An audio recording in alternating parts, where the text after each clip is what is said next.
Hey everyone, Pastor George here with today's Bible study recap. And today we picked up from where we left off last week and we read 2 Peter chapter 2, verses 4 through 10. And if you read that, if you take some time to read it, you're going to notice it's very intense today. Lots about judgment, it's about justice, lots about stories from the Old Testament that we usually don't talk about all too much, but yeah, important. Well, actually, one of them we talk about a lot, Noah's Ark, but not the part that Peter's talking about usually.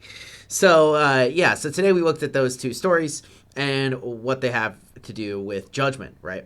And the first thing we need to do is we need to connect this with where we were last week. So last week we were doing the first 3 verses of this chapter. We ended up only doing 3 verses because there was a lot to talk about, but we talked about false teachers, right? How false teachers get in the church, what they usually look like, what's motivating them. And then we turn to this, right? And so the thing that Peter is getting at here is usually false teachers think that they're going to be able to get away with it, right? If they know that they're doing it.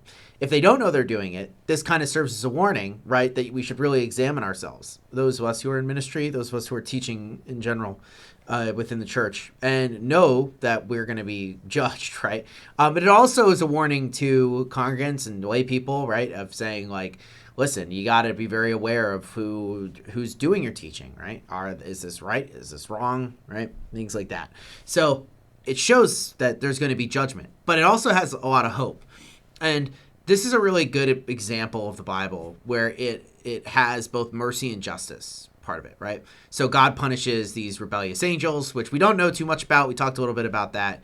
There's all sorts of theories that you can find online. Just try and, if you look, it's either usually the two ways to kind of interpret this is it's either the angels in Genesis 6 who are called the sons of God or whatever and go down and mate with human women and then are punished right through the flood, or it could be some other story. We're not really sure. We kind of have some idea, but we're not completely aware. So we have here a distinction, right, where you have this idea that these people, these angels are punished, right, and they're close to God, close in the sense of proximity, right, because angels are in God's court and stuff like that.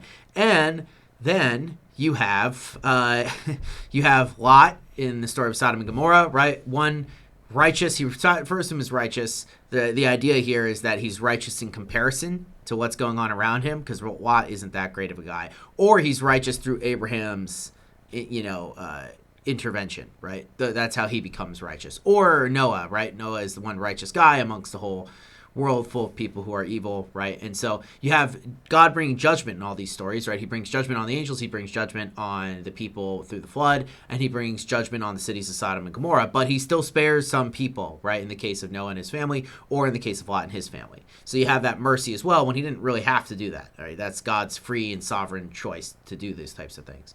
So you have that, right? And what that says to the church is it gives a good story about perseverance. Because remember, the context for these passages is that this is a church that Peter is writing to that is experiencing persecution. And when you're under persecution, it could be very tempted to allow false teachers in the sense of they're going to tell you what you want to hear, right? They're going to give you what you want to hear. They're going to maybe make your message more palatable to the place outside, but you can't fall for that, right? Because you can't be conformed to the lusts of the world, right? Peter has a lot to say about that in this as well. And so it's about keeping not only your doctrine, your teaching pure, right? And who you're allowing to lead and to teach and things like that. But it's also about understanding that God is going to preserve you, even if it's very difficult. So that's the hint of the good news in this, right, is that even though there's lots of judgment, which is good, right, because that's God's judgment, but even though there's lots of that, it's not just that, right, God also reaches out in mercy towards people. So that's what we talked about today in our Bible study. Next week, we're going to pick up and probably finish out the rest of 2 Peter 2, and then we're going to move on to chapter 3. And I guess that's pretty close to the end there, isn't it? So have a wonderful rest of your Wednesday. I will see you guys tomorrow for the mailbag. Peace out.